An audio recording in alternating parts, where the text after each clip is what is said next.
So my heated grips have arrived for the Royal Alloy. Now, my go-to make for heated grips is usually the R&G brand. I've had Oxford before, but I find R&G just heat up a little bit quicker and a little bit cheaper, so I think it's better value all around. But like the Oxford ones, they have a little box you've got them out somewhere. So I was just about to press the buy it now button for the R&G heated grips. I saw these, and these have the controller built into the left handlebar grip. So you go up and down, your little meter, and you've even got a little USB port. So how clever is that? So I bought these. However, it's not just over grips like the normal ones, it's actual full tube. It includes the throttle grip. It's a brilliant idea because the wire's not going all over the place, the wire just stays in place. But I've got to see if I can fit this to the Royal Alloy, and I'm not sure what it's like inside the switch case at the moment, so that's going to be interesting. One thing about these, they are quite cheap. And first of all, I've noticed the writing is actually upside down. Hot grips they're called, but yeah, they put the grips on the wrong one. Well, anyway, you won't see that. But yeah, these look pretty good. No bulky box anywhere. Little indication of how strong they are, and the USB port. Should be reasonably easy to fit, I suppose. All depends about this mechanism for the throttle cable. Oh well, we'll go and have a look. If not, I'll be returning these and getting the R&G brands, my normal brand. Right, see you in the garage.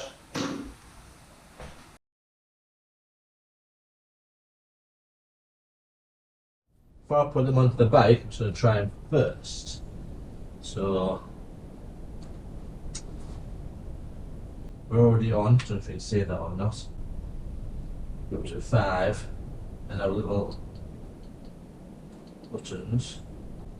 So I'm happy with that already, that bit works. So at the moment, we have 12 degrees. 12 degrees. Oh, it's like watching paint dry.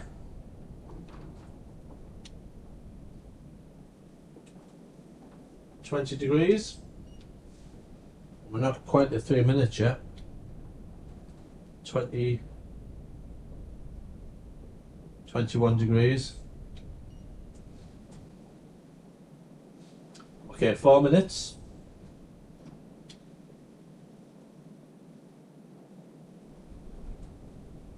I'm still on 25.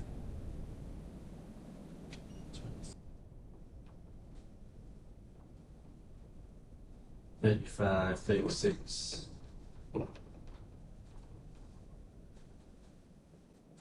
38.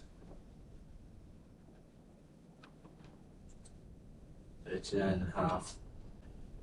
So we're at about 10 minutes. Remember these started off at 10 degrees. 38, 39. Go between 39 and 40. It's quite well. This one again. 41.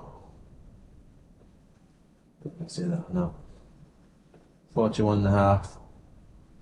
So I'd say they're both about 40 degrees. Which considering it's only 10 degrees outside. I should try the USB port actually, shouldn't I? One of these. Yep. Charging. Generally I think it's going to be about 40 degrees. And you can feel it on. Yeah, there's that. Right. Suppose we better take the scooter apart now and see if this will fit before we go any further. Okay, so we've tested the hand grips and other work, we're quite happy with them. But before I start ripping the front of the scooter off, I just want a quick look inside here and make sure the actual mechanism will work. So 2 screws, one underneath, one at the top. Oh, I hope this works. Oops. I think maybe I should take the mirror off as well. What's that one? These are the Cornwall extended mirrors. Very good, I recommend them.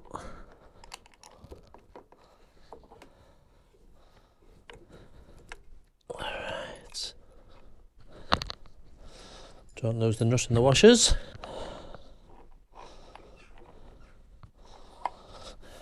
Okay, so the first look looks similar. Let me just show you what we've got. You can see the little cable end, and that just pulls the cable, opens the throttle, and that's quite similar to what we've got here with those little ends. Brake lever is still a little bit in the way, so I'm just going to take the brake lever off. Now we don't need to do this, I don't think, but I think it'll make it easier. If I can just slide out the way maybe. No. Just some little 8mm bolts.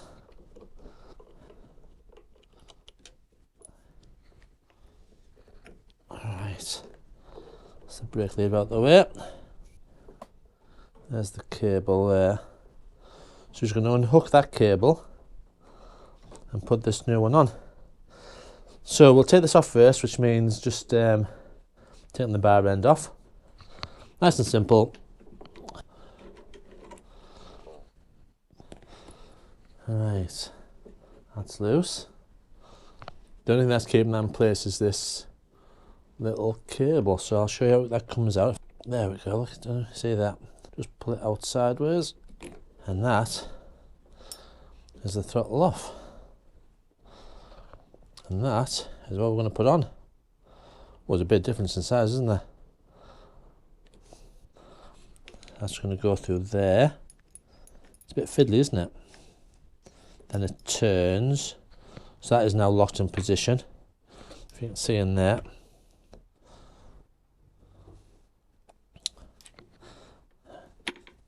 Then we've got to attach it to the new grip. Just a little bit in the way. Alright. It's a bit fiddly.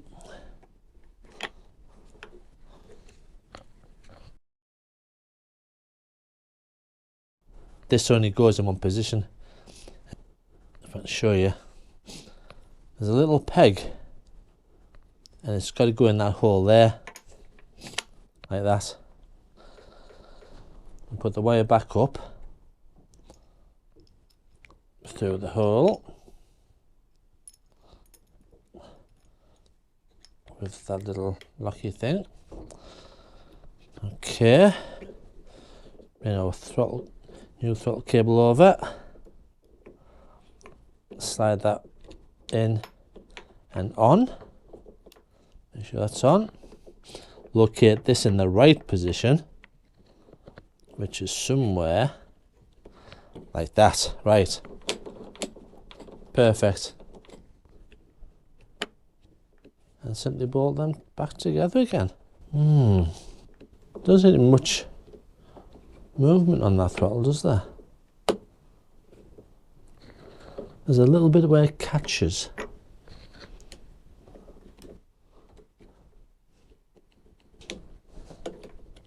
I'm just wondering if it'd be better on the bottom one, because it's just catching a little bit there. So let me stick it on the bottom hole, and we'll have another go at lining it up. There. Stick them together like that. Oh, that's better. Yeah, that's better. Right, I'm happy with that. We've got that located on the peg, it's not moving anywhere. stick these bolts back in and tighten it all up.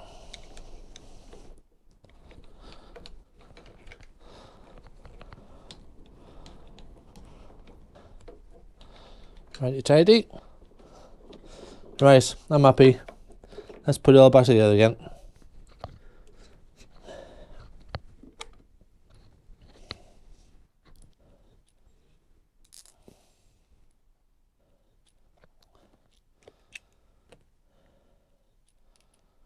Right, put the bolts back in for the brake lever.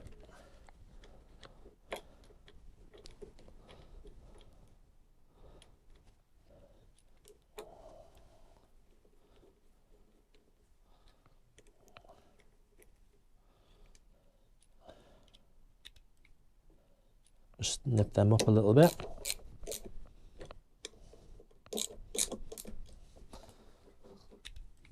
Right, well that's good.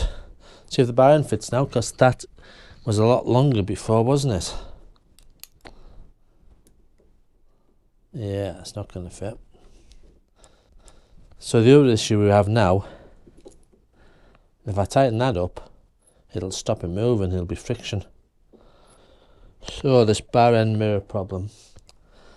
I could just put a washer on the end of there, put that screw in, and that'll stop it coming off. But then I'll lose the bar end weight, and the weights are important. They stop the handlebars from shaking about too much, so I really want to put this back on. So I need a longer bolt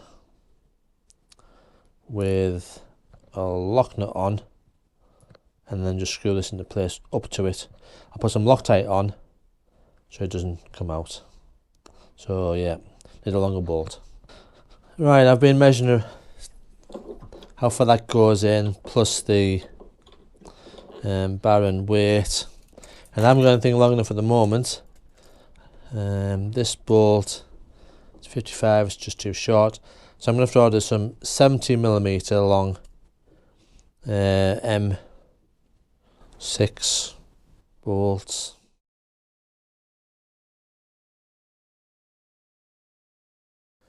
So we've partly sorted this one until the new bolts come. We may as well have a go at this left hand side. So bar end weight off again. Simple Allen key.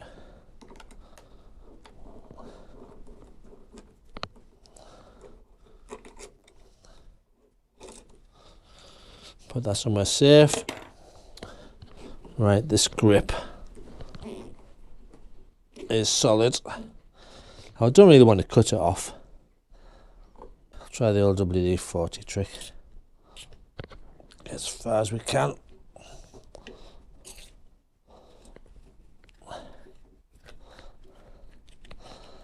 Now if I was committed to this, I would just simply cut this off. But because I'm not committed to it yet, I'll try and get it off first. Don't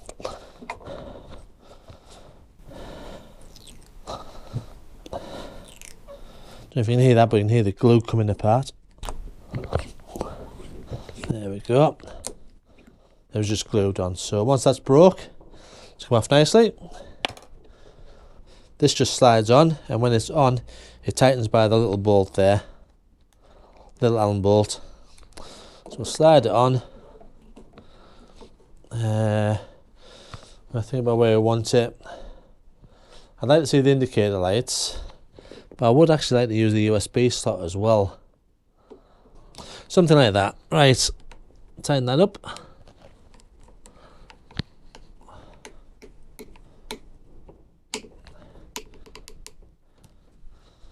Solid. And when I put the bar end on with the longer bolts, when they turn up, I'll tighten that bar end right up against that one, which will also stop it moving. This one obviously has to be a little bit loose so that doesn't jam. Heated grips are physically in place. Happy with them ish. Just have to run the wires now.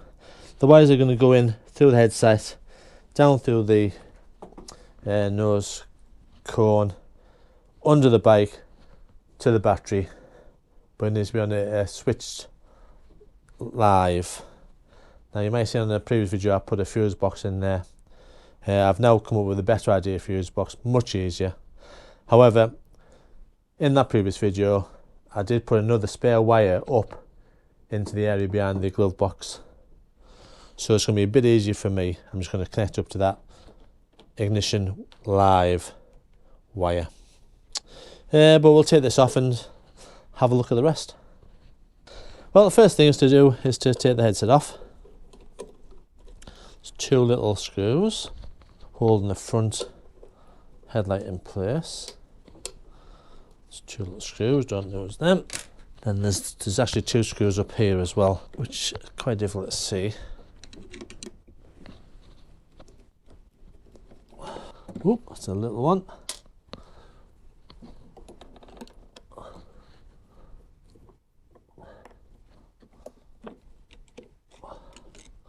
There's the other one.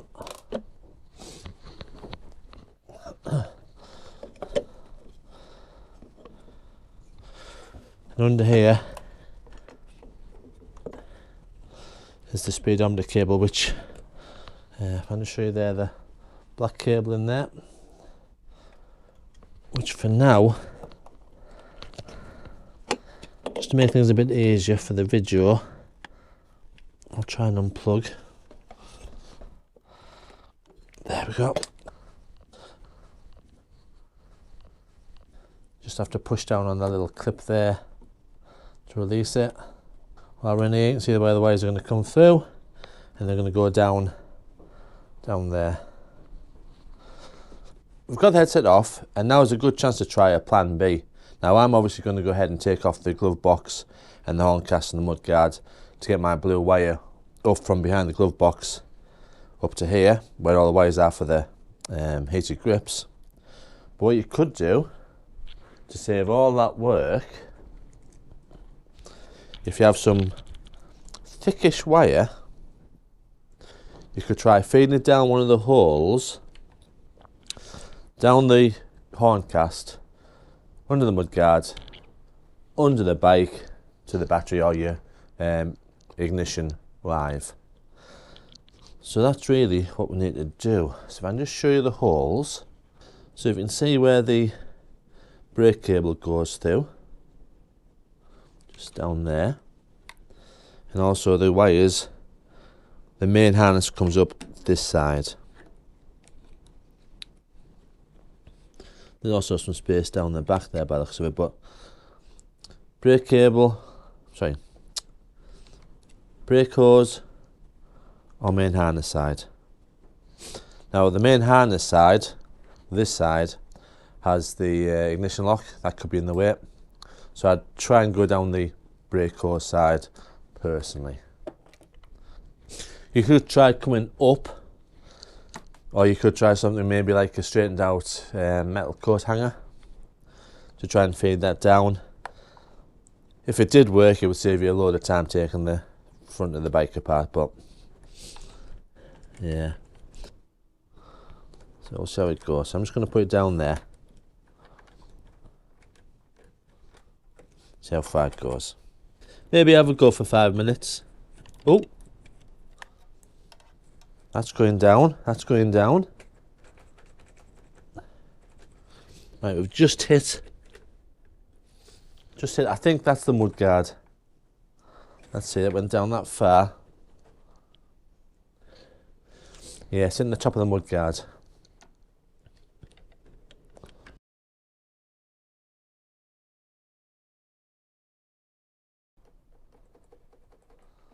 Yeah, nothing that way.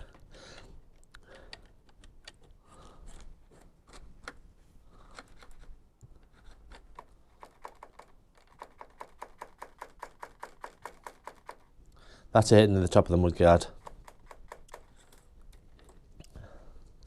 Right, so well, we'll continue on, but that would have been a good tip. By all means, have a go from the bottom. You might hit the top of this headset, but you'll be able to see it coming up through this gap. You might see it coming up through there. Oh, never mind. Carry on with plan A. Take it all apart. Right, take the Horncast off the front, see where the wires are going to go through. You have to take the glove box off. It's only 4 little dome nuts, it's very easy. we'll take the glove box off.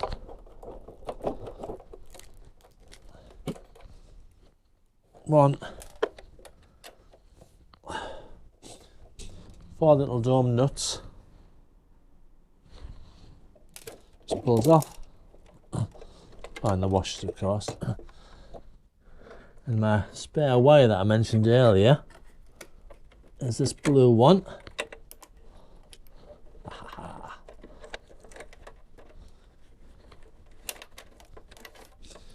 Which is the switch live. It's going to go to that red wire. 4 screws holding the Horncast and Mudguard in place on the inside. So you can see there's 1, 2 holding the Horncast in place. Then there's 1, 2 holding the top of the Mudguard, and down the bottom there's 1, 2 holding the bottom of the Mudguard in place. And apparently it's far easier to take the whole Mudguard off with the Horncast rather than just the Horncast, because you've got to get underneath them. It's a bit of a mess about. So I'm going to try the new method. So yeah, I've took 1 screw out already. I forgot to show everybody that one, but never mind. Here's the other one.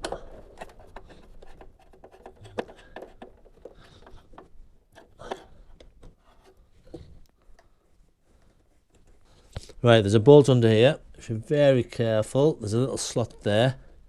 We're going to slot the screwdriver up. Put that somewhere safe. Then remove the Allen bolt from the top.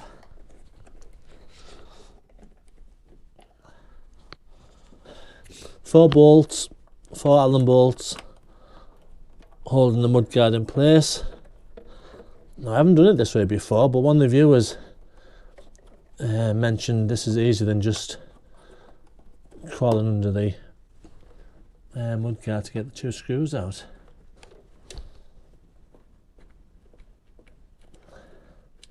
By the long bolts.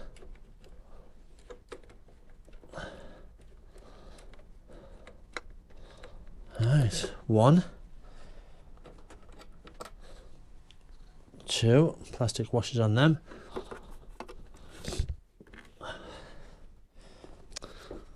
Well, let's do it properly. Move this out of the way properly. Don't scratch anything.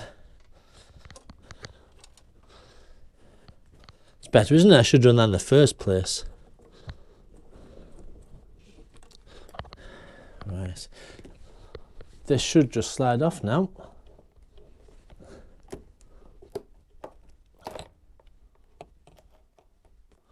Like that. What I need to do now is feed that blue wire back through the hole up into the headset. These wires are just going to go, you know, through the same place as the other wires go into the headset and through there. It's a bit tight, but there's a bit of space. Right, you won't have to do this probably, but I'm just going to make things a little bit easier for routing this wire by just undoing the brake levers a little bit.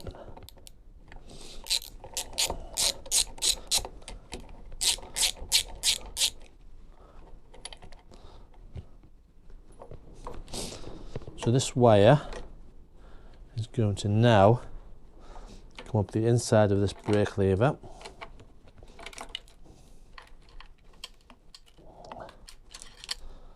In that way. That's better. That's got up written on it, so it goes the correct way.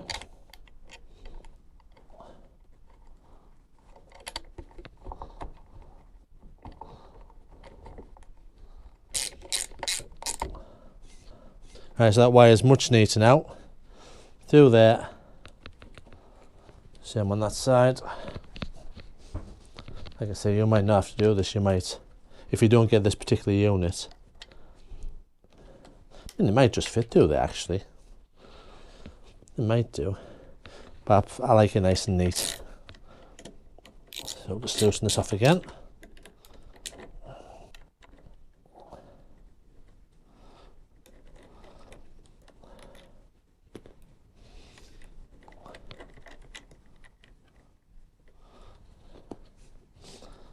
out the way. Bring this cable up the inside and the inside of the throttle cable.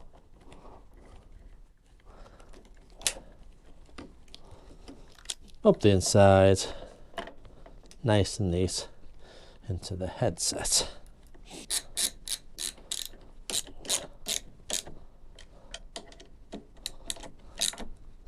Nice and tight. Don't want those brake levers moving when we're braking hard. Right tighty. So we've got the wires into the headset now, nice and neat. We need to get our supply up to the headset to connect up to these wires. There's plenty of points to put an earth to, so I'll just put a end on there and put it to earth.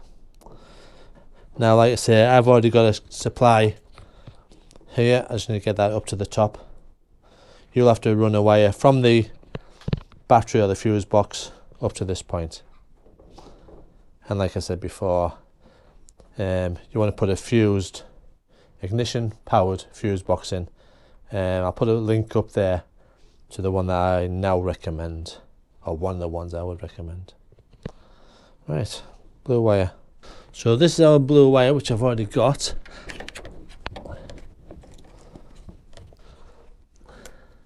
So there's our wire. So let's pretend that's our wire coming from the fuse box, and we're going to stick it up there.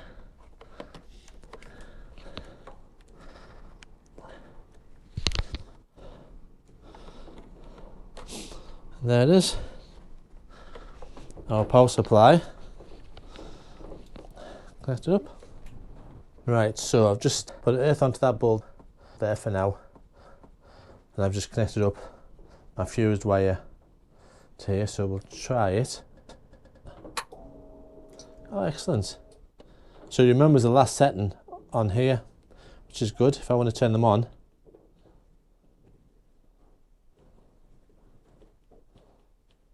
Brilliant.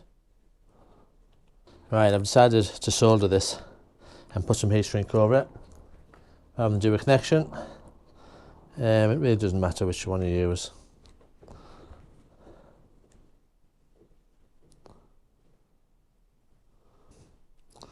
Oh, it's starting to come through now. There we go.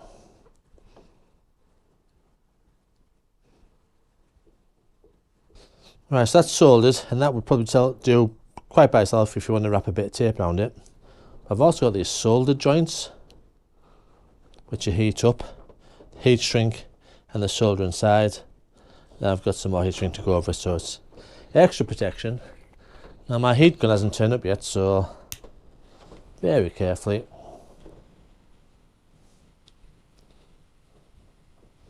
See the heat shrink going already. There's the solder melting. Right, lovely job. And then to just add that extra bit of precaution, nice bit of heat shrink over the whole lot of it.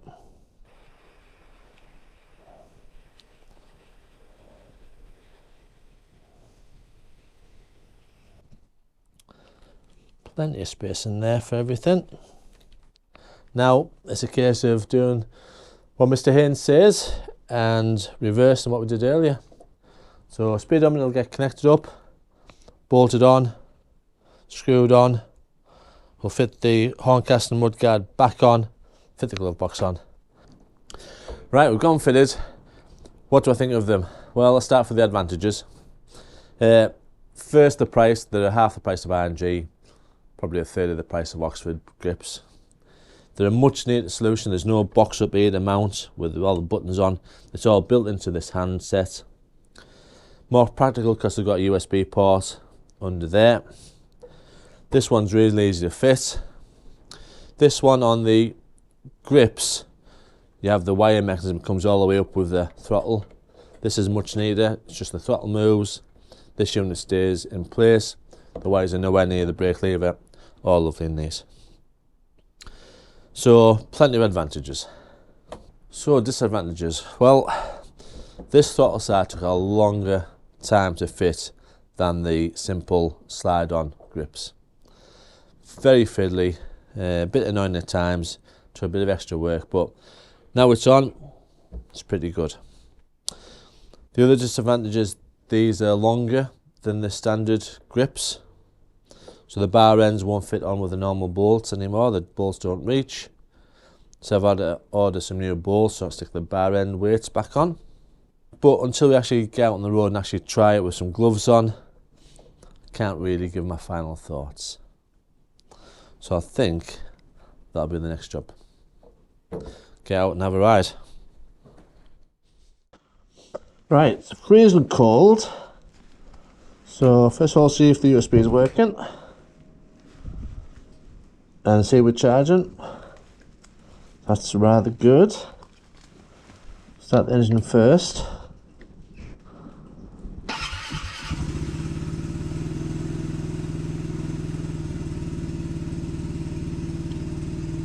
Right, it's very windy, so I don't know if you really hear me or not, but we'll give it a try. Let's take this on to full power. Then on full power. Right. Good.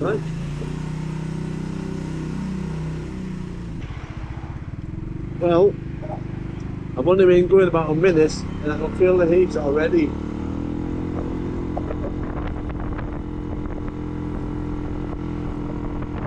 Look, a really nice sunny day, but believe me, it's freezing.